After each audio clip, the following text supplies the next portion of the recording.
मिली digest में आपका इस्तकबाल है। मैं मुबारक उमरी।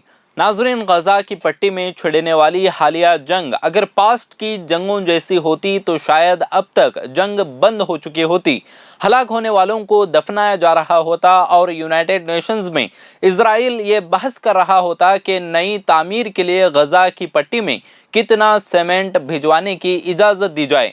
लेकिन ये जंग माजी की जंगों जैसी नहीं है।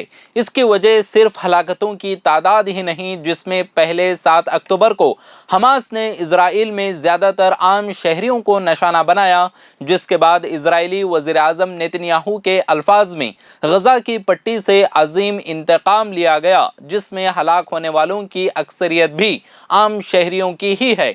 ये जंग बाकी जंगों से इसलिए मुख्तलिफ है क्योंकि ये एक ऐसे वक्त में छिड़ी है जब मिडिल ईस्ट को बांटने वाली लकीरें गूंज रही हैं।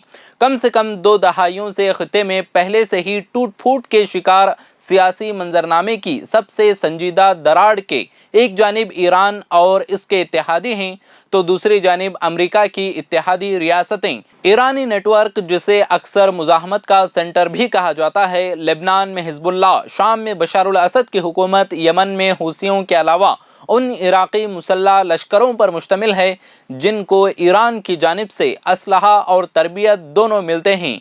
ईरान गजा की पट्टी में हमास और फ़लस्तीन इस्लामी जिहाद नामी तंजीम की भी भरपूर हिमायत करता है। दूसरी जानिब ईरान ने रूस और चीन से भी कुर्बत बढ़ाई है और यूक्रेन में जारी रूस की जंग में ईरान एक अहम शराकतदार बन चुका है। चीन ईरान से ज़्यादा मकदार में तेल खरीदता है। गजा की जंग जितना अरसा जारी रहेगी और जब तक इजराइल आम फ़लस्तीनी शहरियों को हलाक करता रहेगा और हज़ारों मकानात को तबाह करता रहेगा, इस तनाज़ुए में दोनों अतराफ से मज़ीद अफराद के शामिल हो जाने का ख़तरा बाकी रहेगा। इजराइल और लेबनान के दरमियान सरहद पर लगातार तनाव बढ़ रहा है। इजराइल और हिजबुल्लाह दोनों ही एक खुली जंग के ख्वाहिशमंद नहीं हैं, लेकिन एक दूसरे पर मुक्के बरसाते हुए इस बात का इम्कान बढ़ रहा है कि मामला किसी भी वक्त बेकाबू हो सकता है। यमन से हुसी इजराइल की जानिब ड्रोन भेज रहे हैं और मिसाइल भी दाग रहे हैं, जिनको अब तक इजरायली फ़िज़ाई दिफाई निज़ाम या बहरे अहमर में मौजूद अमरीकी बहरिया के जंगी जहाज़ों ने टारगेट तक पहुंचने से पहले ही मार गिराया है। अमेरिका के तमाम अरब इत्तेहादियों ने इजराइल की मजम्मत करते हुए जंग बंदी का मुतालबा किया है। नॉर्थ गजा से लाखों की तादाद में फ़लस्तीनियों को अपने घरों से फरार होते देखा गया है। उन मनाजिर ने 1948 में अरब दुनिया के ख़िलाफ़ इजराइल की फ़तह की याद ताज़ा कर दी है, जब इजराइल ने आज़ादी का ऐलान किया था।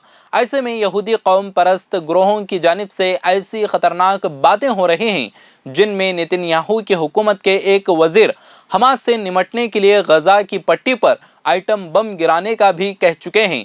उनको इस बात पर तनकीद का सामना तो करना पड़ा, लेकिन उन्हें ओहदे से नहीं हटाया गया।